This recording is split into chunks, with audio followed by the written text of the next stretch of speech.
Salut à tout le monde et bienvenue dans ce vlog musique consacré aujourd'hui à Mickey 3D. Alors Mickey 3D, petite biographie, enfin mini biographie de Mickey 3D. Merci ChatGPT parce que j'avoue que moi qui n'utilisais pas l'IA jusqu'à présent, ben là je pense que pour les vlogs ça va quand même m'aider pour résumer les carrières des groupes. Parce que des fois, les gens sont en demande de savoir, quand ils connaissent pas, à juste titre, un petit peu l'historique du groupe. Donc, Mickey 3D, formation, le groupe débute en 96 à Montbrison, Loire, alors plus précisément à Écotel-Holm, autour de Michael Furnon, dit Mickey, initialement dans le groupe 3DK. Il lance un projet solo en français, enregistre des démos en 97. Il est rejoint par Aurélien Joannin, donc surnommé Jojo. Enfin, c'est ça. Le premier album est enregistré avec des moyens modestes entre 96 et 98. C'est Mistigri Torture qui sort en 99 sur le label indépendant Premier Disque et qui est réédité par Virgin en 2000 avec quelques censures minimes. En parallèle, le groupe se produit sur scène, notamment en première partie de Louise Attaque, gagnant ainsi en visibilité. Il faut savoir que Gaëtan Roussel de Louise Attaque a largement contribué à la notoriété de Mickey 3D. Début de la notoriété de 2000 à 2002, avec La Trêve en 2001, deuxième album où le groupe devient un trio avec l'arrivée de Naja El Mahmoud au clavier et accordéon. Parenthèse, c'est la compagne de Mickey. Il exprime une palette sonore plus riche tout en conservant un esprit d'autoproduction. Scène et festival, le groupe multiplie les concerts, Printemps de Bourges, Vieille Charrue, première partie de Renault, et commence à se faire connaître du grand public. Une collaboration clé en 2002, Michael Furnon écrit « J'ai demandé à la Lune pour Indochine », ce qui attire l'attention sur Mickey 3D. Apogée et succès en 2003 jusqu'en 2006 avec l'album « Tu vas pas mourir de rire », le troisième album plus sombre et engagé. Le single « Respire » devient un tube militant, atteignant le grand public et certifié disque de platine. J'y reviendrai. Prix Constantin également remporté. Chanson originale de l'année, clip de l'année, Respire. Live est tourné avec une tournée triomphale, la sortie du CD-DVD live à Saint-Étienne, incluant le single Johnny Rep, au sujet donc d'un footballeur de la SSE. Le bassiste Grégory Romstein rejoint temporairement la formation. Ensuite sort en 2005 l'album Matador, qui est un album au ton musical un peu plus léger, mais toujours certifié disque de platine. Une tournée s'étend jusqu'en 2006 avec des dates en France, Belgique, Suisse, jusqu'au Zénith de Paris. Pause et retour 2007 à 2009. En 2007, le groupe fait une pause. Mickey en profite pour sortir un album solo, Les Chansons Perdues. Mickey tout seul, Les Chansons Perdues. En 2009, Mickey 3D est reformé avec de nouveaux musiciens, avec l'album La Grande Évasion, qui sort en septembre, suivi d'une nouvelle tournée. Le renouveau et les derniers albums de 2016 à 2023. Sortent ensuite l'album C'est beau la vie en 2016, sixième album accompagné d'une tournée. Le bassiste Guillaume Poty intègre le groupe en 2015 mais disparaît tragiquement en 2019. Puis Nous étions des humains en 2023, septième album sorti en janvier marquant le retour du groupe après plusieurs années de silence. Voilà, donc là, je vais vous résumer la discographie de Mickey 3D. Moi, j'ai seulement 2 albums. Alors, l'album Mistigri Torture, autoproduit, réédité en 2000 chez Virgin. La Trêve en 2001, Tu vas pas mourir de rire en 2003, Matador en 2005, La Grande Évasion en 2009, C'est beau la vie en 2016 et Nous étions des humains en 2023. Un live à Saint-Étienne en 2004.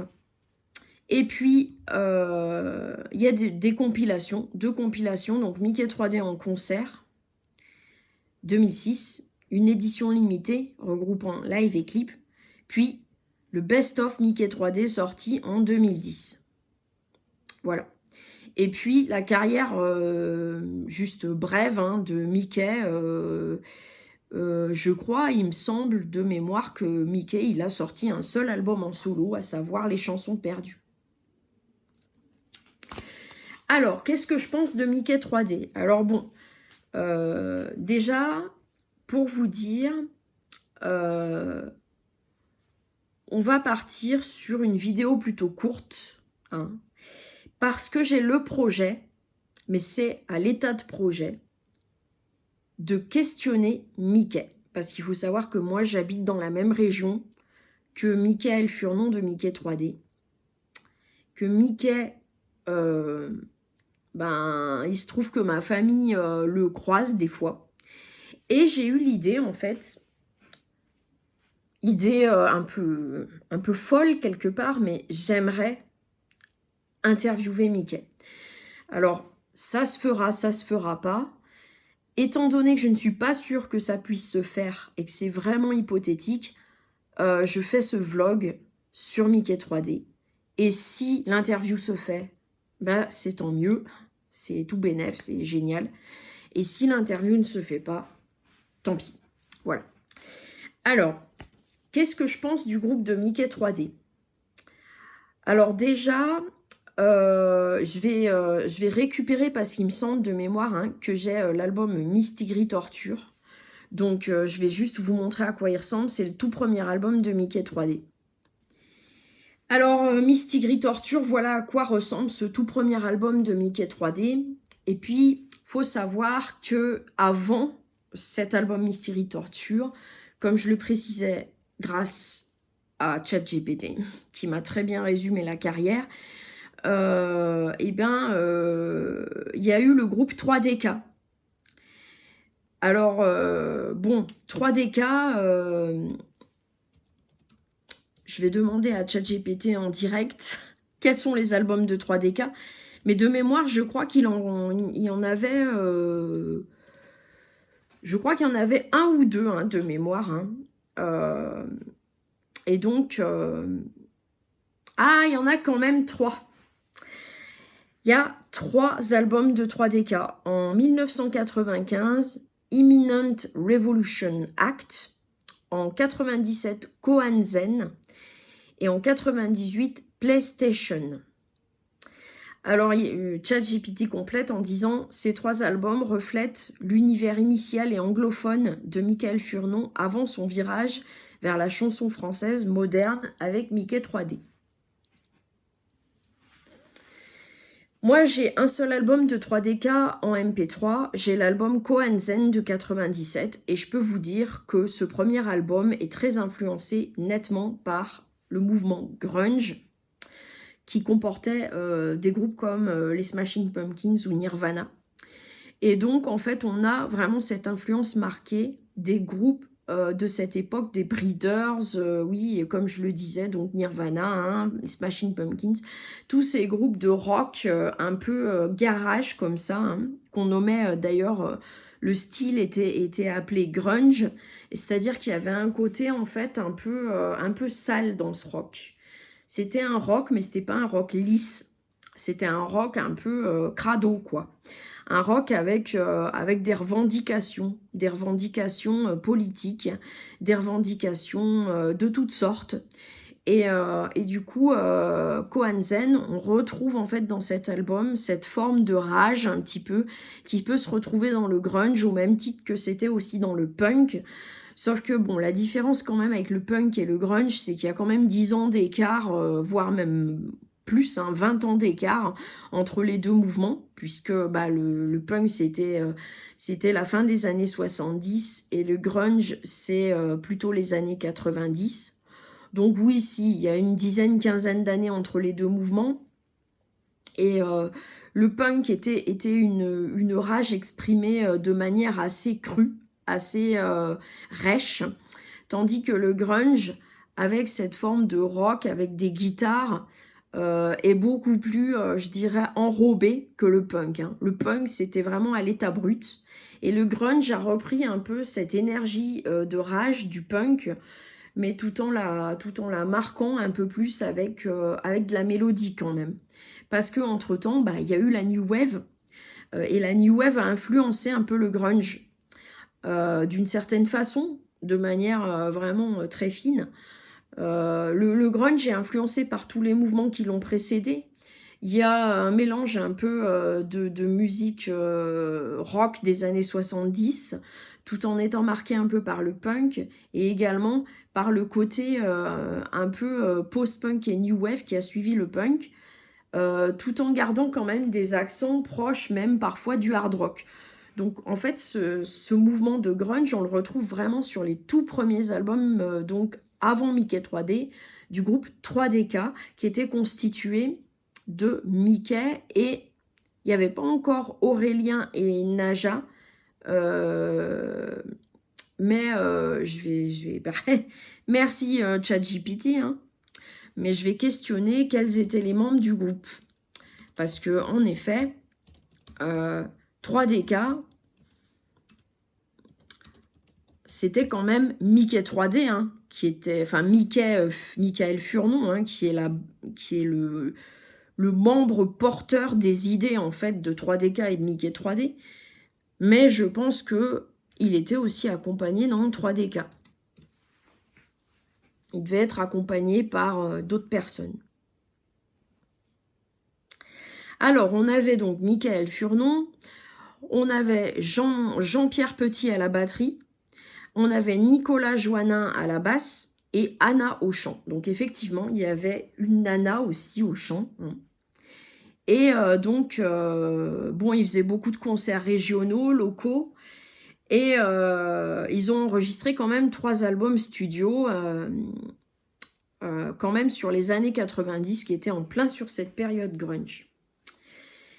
L'album 3DK, je le conseille pour les puristes, pour les personnes qui veulent vraiment connaître ce qu'était, dans quoi évoluait Michael Furnon avant d'être dans Mickey 3D. Et ensuite, ben maintenant, je passe à Mickey 3D. Et donc, je démarre avec cet album Mistigris Torture. Et Mistigris Torture, qui est, bon, moi, c'est une gravure hein, que j'ai récupérée dans un vide-grenier. Mais Mistigris Torture, c'est l'album qui fait débuter Mickey 3D et dans lequel on retrouve l'état d'esprit Mickey 3D. On retrouve ce côté engagé qu'on a pu retrouver plus tard dans l'album Tu vas pas mourir de rire, dont le single principal Respire est connu nationalement.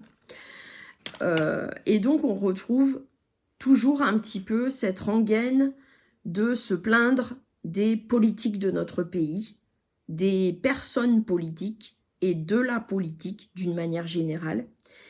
Avec par exemple La France a peur, qui est un clip vidéo que je mettrai en description, qui a été réalisé avec de tout petits moyens dans une salle de gymnase.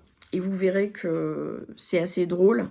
Et en même temps, ça transcrit des choses, ça transcrit une forme de rage envers nos dirigeants, qui n'a pas faibli depuis, parce que Mickey 3D, régulièrement, en fait, dans les thématiques de ses chansons, ça revient régulièrement. Il parle de personnes politiques, et notamment, je sais qu'il y a un morceau sur François Hollande, dans un de leurs albums plus récents, dans C'est beau la vie. Il y a un morceau sur François Hollande, donc qui, en fait, est sous la pluie. Et en fait, c'est un morceau assez touchant.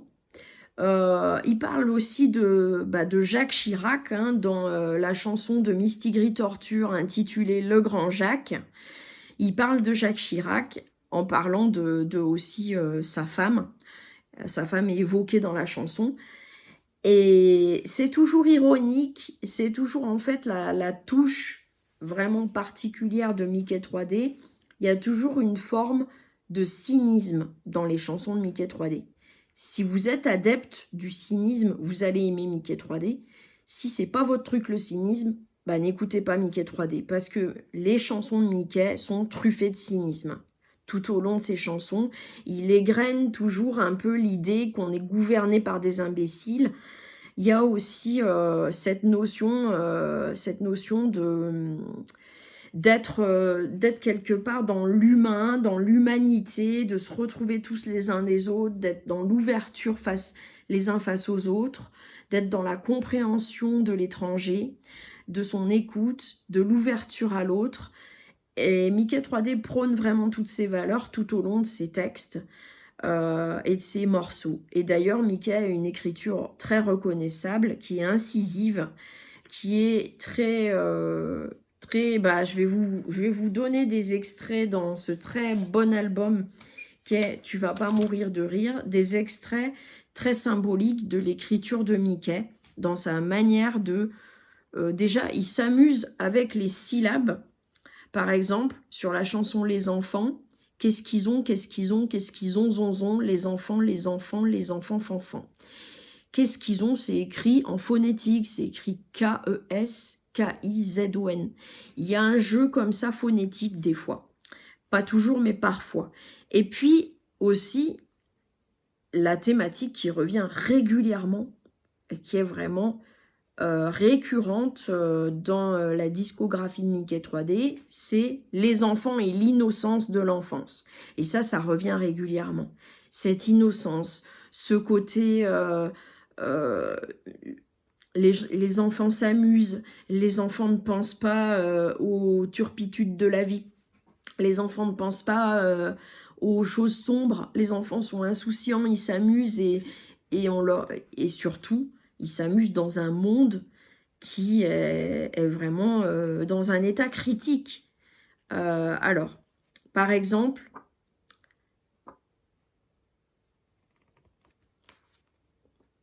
la chanson Beausaigne. Beausaigne est une expression de Saint-Étienne pour dire si je devais traduire cette expression, ça serait « Ah, les pauvres, oh, le pauvre ». C'est un peu dire « Ah, c'est un peu une sorte de... Ah, je sais pas comment dire... Bon, je vais demander à ChatGPT. je m'excuse, mais là, franchement, ChatGPT, je vais quand même limiter parce qu'on sait quel problème ça peut créer. Enfin, écologiquement, c'est un désastre, ChatGPT, on le sait.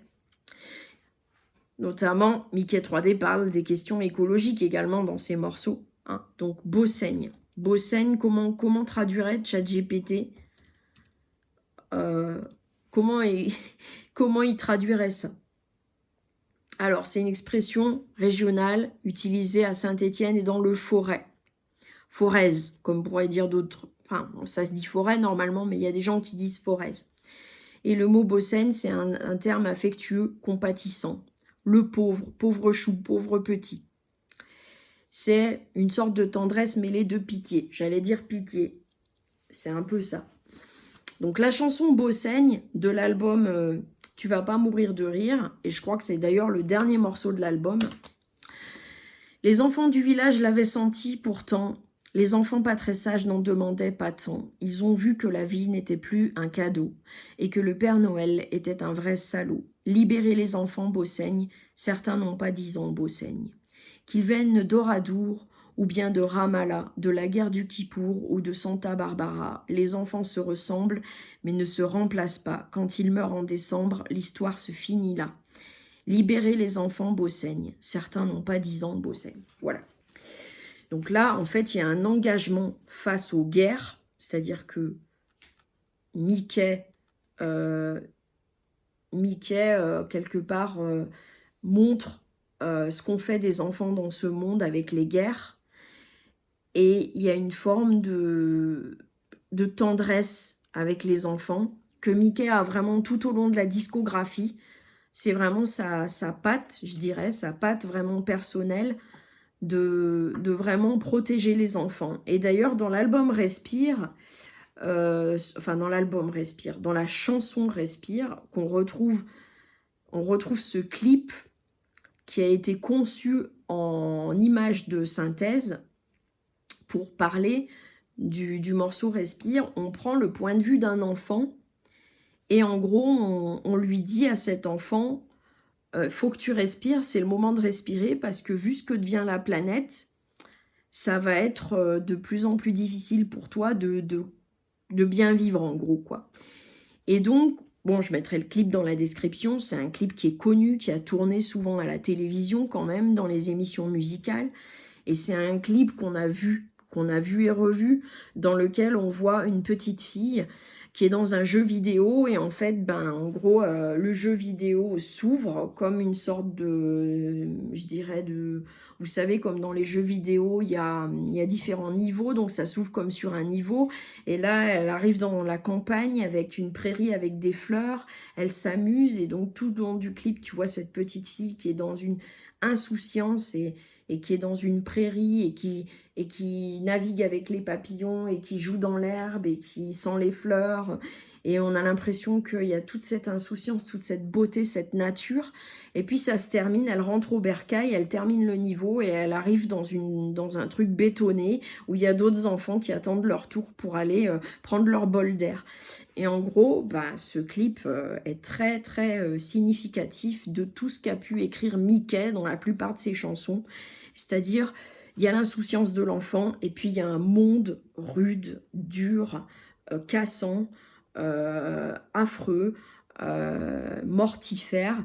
Et l'enfant se retrouve face à ça. Et comment vont grandir les enfants? C'est toute la question que se pose Mickey, je pense, au cours de toute sa discographie. C'est comment vont grandir les enfants dans un tel monde.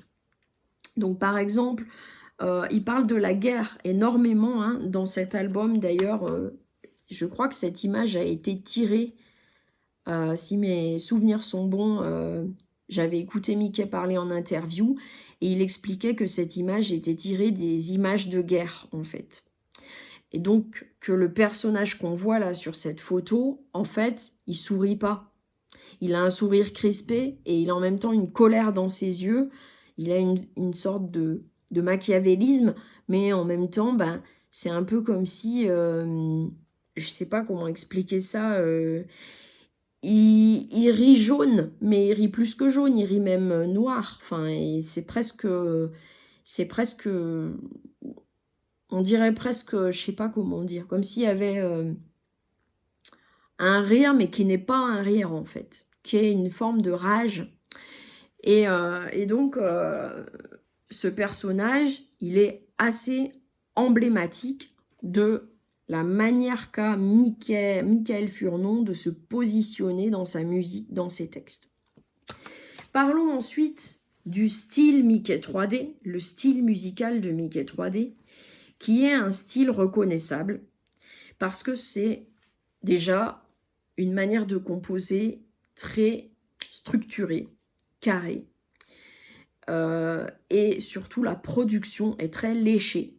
La production est très propre, très lisse, très propre. Paradoxalement, les chansons, leur contenu, sont pas si lisses et si propres que l'est la production. Donc il y a un contraste en fait avec ce côté très propre au niveau sonore et en même temps les aspérités du contenu et du propos. Et en même temps également cette forme de pop un petit peu qu'on retrouve surtout sur les albums qui vont suivre. À partir de Matador, l'album suivant, celui qui suivra Tu vas pas mourir de rire, La Grande Évasion, C'est beau la vie et Nous étions des humains, on retrouve plus un aspect de pop légère, parlant de sujets tristes. Et ça, bah, c'est typique hein, de la musique pop depuis les Beatles, et c'est-à-dire que la musique pop, surtout la musique pop anglo-saxonne qui a beaucoup influencé Mickey, et ben c'est une forme de légèreté auditive, sonore, mais en fait les propos Les propos sont quand même des fois un petit peu, comment dire, graves. Les sujets peuvent être graves, mais la musique est plutôt légère. Et on retrouve ça dans les 4 albums qui vont suivre. Alors Matador, il y a un côté un peu plus pop-rock, et en même temps, les sujets restent tout de même graves, mais comment dire, on a cette forme de légèreté qu'on n'avait pas dans Tu vas pas mourir de rire. Dans cet album Tu vas pas mourir de rire, la légèreté, faut vraiment gratter pour la trouver, parce qu'il n'y a pas de légèreté quand même. Je vous donne les titres de l'album, vous allez comprendre que c'est pas très léger quand même. Hein. Bon, Mimoun, fils de Harki, Yalil, la fin des haricots, bon, les gens raisonnables, Demain finira bien, point d'interrogation, les enfants, la peur, la vallée, ça m'étonne pas, Si j'étais toi, chanson de rien du tout, La mort n'existe pas, Bossaigne. C'est quand même, c'est des sujets, si vous déprimez, je vous déconseille d'écouter l'album, à moins que vous aimiez sublimer vos émotions en écoutant la musique, et dans ce cas-là, oui, là, vous êtes bien tombé, là, c'est à ce moment-là qu'il faut écouter l'album, si vous voulez vraiment... la musique, parfois, c'est un exutoire, et ça fait du bien d'écouter des choses qui sont dans notre humeur. Et là, à ce moment-là, oui. Après, si pour vous, écouter de la musique sombre, bah, ça vous fait proliférer des pensées sombres, bah, ne n'écoutez pas à ce moment-là. Écoutez dans un moment où c'est vraiment... Tu vas pas mourir de rire est vraiment un album qu'il faut écouter quand on le sent, mais pas se forcer à l'écouter. Parce que c'est un album qui est vraiment... qui tranche dans le vif avec des sujets compliqués quand même. Voilà. Alors après, les albums C'est beau la vie et Nous étions des humains.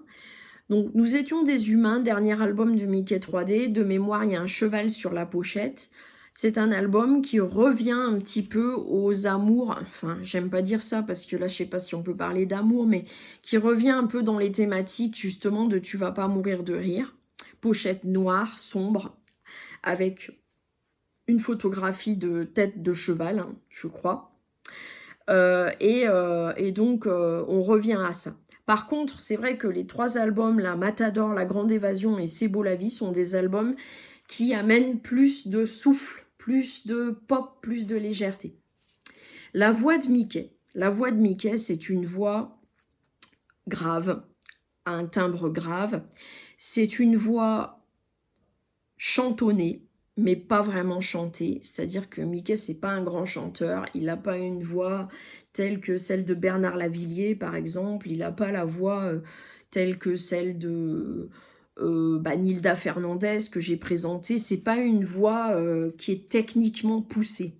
C'est une voix... il chante bien.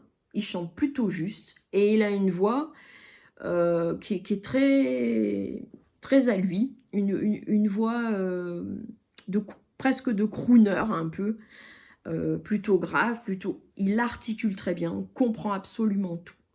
Ce qui n'est pas toujours évident dans la chanson française, dans les chanteurs français, des fois on ne comprend pas trop leurs paroles, et là quand vous écoutez Mickey, tout est limpide, c'est très bien prononcé, c'est intelligible, c'est très bien mis en valeur, la voix est mise en valeur par la production. Les instruments autour sont très enveloppants de la voix, en fait la prod est très bien léchée. Et les instruments, venons-en aux instruments, donc c'est une musique qui fait penser un petit peu au style de musique par moment un peu des groupes français tels que peut-être un peu les Têtes Raides, ce genre de groupe, La rue qui est à nous. Mais je dirais que c'est un peu moins traditionnel comme musique, parce que les Têtes Raides, on reste dans la tradition Brassens, il y a un côté très guitare acoustique voix, avec un peu des instruments un peu traditionnels, ouais, classiques, quoi, batterie, guitare basse, guitare acoustique, enfin voilà. Et Mickey 3D, il y a des claviers, il y a un petit côté légèrement électro dans les chansons de Mickey 3D. Et puis, il y a les chœurs. Alors, il y a les chœurs, il y a la voix aussi de Naja El Mahmoud qui chante Vraiment, elle a une très belle voix. Une voix pure, une voix sucrée, une voix un peu d'enfant. Une voix qui fait penser à une voix assez innocente d'enfant. Une voix de jeune fille pure. Une voix très pas cristalline, mais je sais pas comment dire. Une voix qui sonne très innocente, en tout cas. Et qui complète à merveille la voix de Mickey. Les deux voix chantent sur plusieurs chansons. Najel Mahmoud chante parfois seul sur des chansons. Et sa voix est vraiment très, très belle, très pure. Voilà, c'est une voix qui est humble aussi. Parce que Mickey 3D, donc Mickey et Nadja, ou Nadja, je ne sais pas, c'est tous les deux des voix simples. Et il y a un dernier point que je veux aborder sur Mickey 3D, la simplicité. Mickey 3D va droit au but. C'est un groupe qui choisit d'être clair, concis, évident, droit, juste, qui tape dans le mille, qui ne fait pas des circonvolutions pour parler des choses ou chanter les choses, qui est dans une forme de droiture dans l'interprétation, d'humilité, et en même temps, ben, c'est quand même rodé, c'est quand même bien abouti, la production est bien léchée. Donc si vous voulez, il y a un petit peu tout ce qui fait que le son Mickey 3D est reconnaissable entre tous, parce que tout est très bien bâti, construit et sûr. Mickey 3D, c'est quelqu'un qui est sûr de lui, qui est très confiant. Le truc, c'est que... Enfin, Mickey 3D, je dis Mickey 3D, ça veut dire Mickey, en fait. Hein. C'est quelqu'un qui, si vous voulez... moi, je l'ai vu en interview. Il a cette constance. C'est quelqu'un de constant. Et c'est quelqu'un qui porte ses idées. Et qui n'est pas forcément très visible dans les médias. Parce qu'en fait, c'est quelqu'un de discret. Même dans la vie, d'ailleurs, c'est quelqu'un de discret. Et c'est quelqu'un qui, simplement, il fait son job. Comme un boulanger fait du pain, lui, il fait de la musique, quoi. Il fait son job. Et j'en viens donc à Mickey aussi avec cet album-là. Mick est tout seul, les chansons perdues. Probablement que ce sont... Alors, c'est une supposition de ma part, hein, je m'avance pas trop. C'est peut-être des chansons qui auraient dû être composé pour Mickey 3D, et puis qui finalement, Mickey s'est dit, bon, je les mets pas, mais je vais quand même les sortir. D'où les chansons perdues. Après, est-ce que c'est autre chose aussi? Bon, ChatGPT peut peut-être nous renseigner. Les chansons de Mickey, les chansons perdues de Mickey,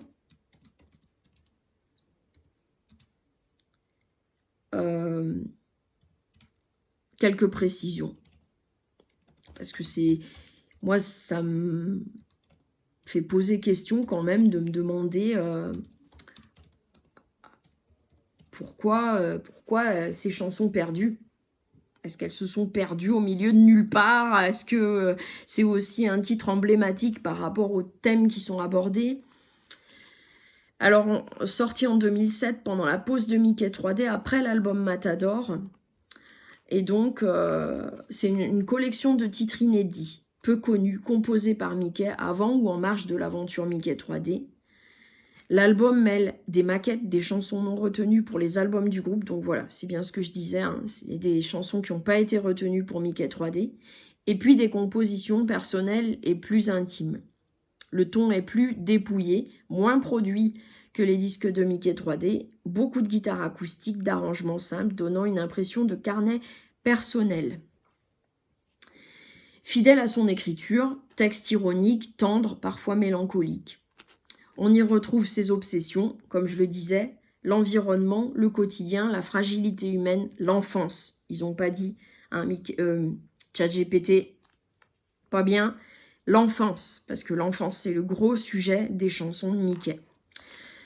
Donc, par exemple, la clé des champs, les hommes se cachent pour pleurer, où sont passés les rêves, des filles et puis des mecs, les oiseaux dans mon ventre, le bois d'Aline, C'est quelques titres que je cite comme ça, hein, à titre, on va dire, indicatif, un peu des thématiques. C'est quand même apprécié de la plupart des fans, comme le dit ChatGPT. C'est une parenthèse pour Mickey, entre deux albums de Mickey 3D. Et puis, bon bah voilà, moi je pense que là, la vidéo vient de dépasser la demi-heure. Évidemment que dans la description, je mettrai tous les liens qui tous les liens vers Mickey 3D en fait. C'est-à-dire les clips déjà, les clips vidéo, le clip Respire, le clip La France a peur. Il y a d'autres clips. Je mettrai aussi la page YouTube de Mickey 3D où si vous voulez peaufiner, aller regarder un peu plus de choses, allez sur leur page et vous verrez tout. Vous verrez tous les clips qu'ils ont sortis.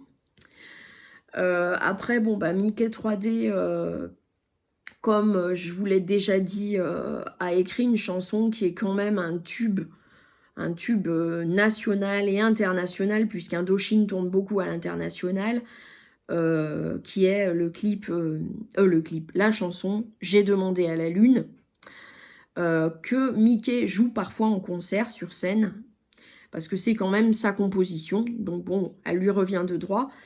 Et voilà, bon, après, je pense que si vous aimez les groupes comme, par exemple, ou les chanteurs, hein, comme Damien Saez, comme Noir Désir, hein, hélas.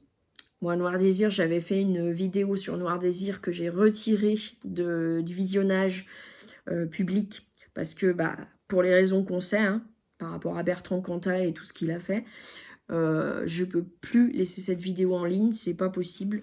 Pour moi, ce mec est fortement problématique, donc voilà. Pourtant, j'aimais la musique de Noir Désir. Mais voilà, si vous suivez toujours, si vous écoutez du Noir Désir, vous pouvez très bien aimer Mickey 3D. Si vous aimez Louise Attaque, qui les a fait connaître en partie, voilà, Mickey 3D, c'est tout indiqué. Si vous aimez les chansons à texte et surtout intelligibles, qui se comprennent très bien, Mickey 3D, c'est tout indiqué. Voilà, je m'arrête là. Je n'ai aucune idée de la prochaine vidéo que je vais réaliser. Donc, dans les coms, si vous avez envie que j'aborde un sujet ou un groupe, vous pouvez me le proposer. Et puis moi, quant à moi, je regarderai de mon côté ce que je peux vous présenter. Et pourquoi pas, si je trouve une idée, dans les commentaires, je questionnerai si ça vous tente que je fasse telle ou telle vidéo. En tous les cas, que vous interveniez ou non dans les commentaires, moi j'aurai une thématique et une vidéo à vous proposer, bien sûr. C'est juste que là, pour l'heure, je ne sais pas encore quoi. Voilà, je vous remercie d'avoir suivi ce vlog. Je vous dis à un prochain.